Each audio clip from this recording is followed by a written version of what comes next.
Well, we're back in the shop Sunday night at 8 o'clock. Got a little bit of it done. Wish I'd have been a little further along.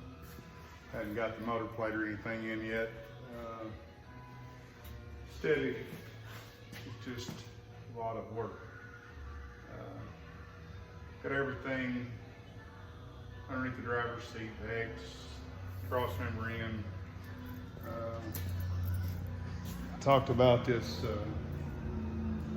reinforcing this door right here. I don't know if you can see it or not. This is where it's going to be, basically, right here in this driver's door, underneath this X. I'm going to put a bar in right here. I'm also going to also triangulate it under the driver's floorboard with some 1 inch, just to strengthen this outer rocker bar to help it to have some reinforcement.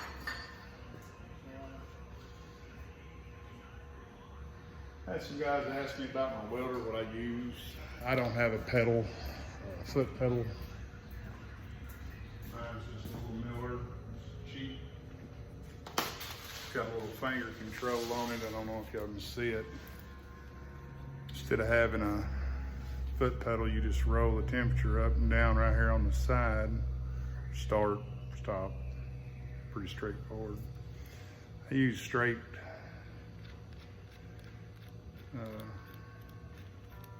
it's got a little cheap gas lens on it.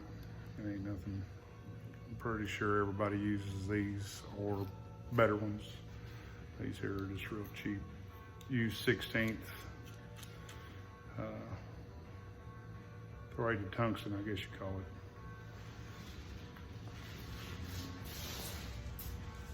it. We try to fit everything really tight so you can use 16th or even 45 wire or filler. I'm not the greatest welder by no means. There's people out there way better, for sure. I try to get everything tacked. Once everything's tacked, I'll pull it out of the jig and start welding on it a little at a time and try not to heat it up a whole lot. But I get it mostly pretty much welded all pretty good in the jig, and then I'll pop it out, flip it upside down, and do the bottom of it, so I don't have to do overhead. Because overhead sucks, everybody knows that for sure. Got the carbon fiber in to do the hood.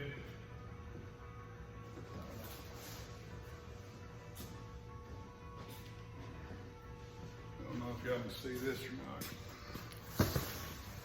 There's the carbon to do the hood and the doors.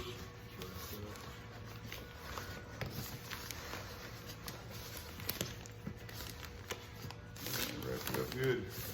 I get this from Composite Division, I think it is. A guy named Paul.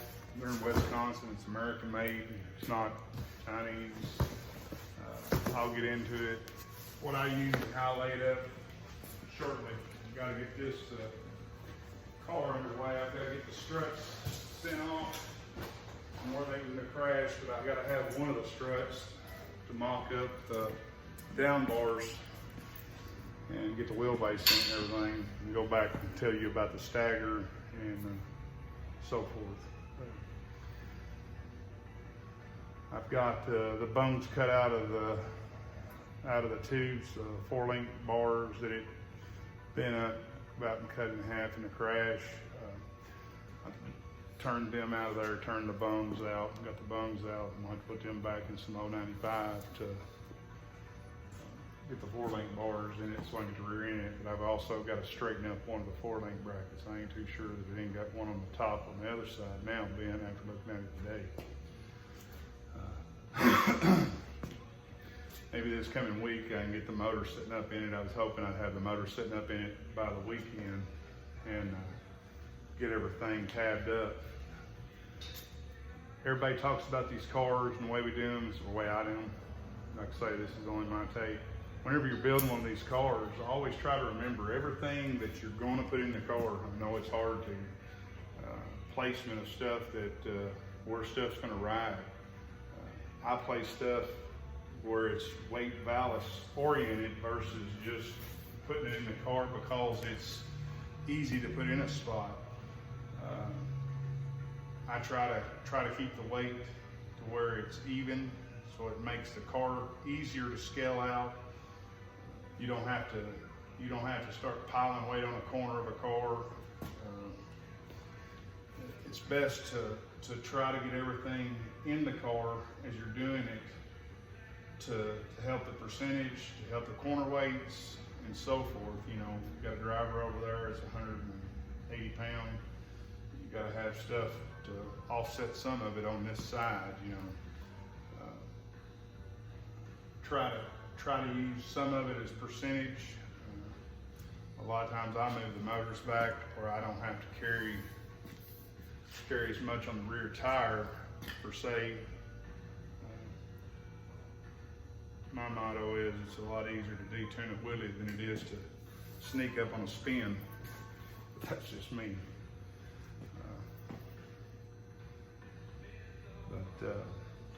I got most of the hood done. I don't know if you can see it over here. I'm gonna try to turn the camera just a little bit where you can see it. Let me just see if I can take the camera across the shop so I can show you the hood. I've got it all tacked together, so forth. Trying to get it, I'll have to beat all the dents out of it, grind it. I'll Bondo all the corners down in here to where it'll have a nice contoured shape. Talked to Brad Starks, a friend of mine. He does a lot of badass cars. Check him out. He's got some killer stuff. We're going to take and prime seal it, 400,000 grit, and just use the back as basically the mold will be the back side of this right here.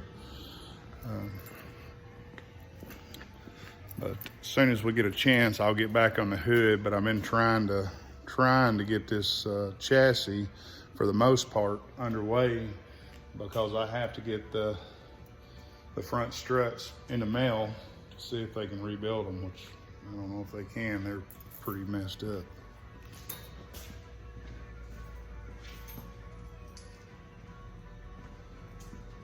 I don't know that there's a lot to rebuild per se. There's one of them right there. Broke off, snipped off. But Tucker said put him in a box.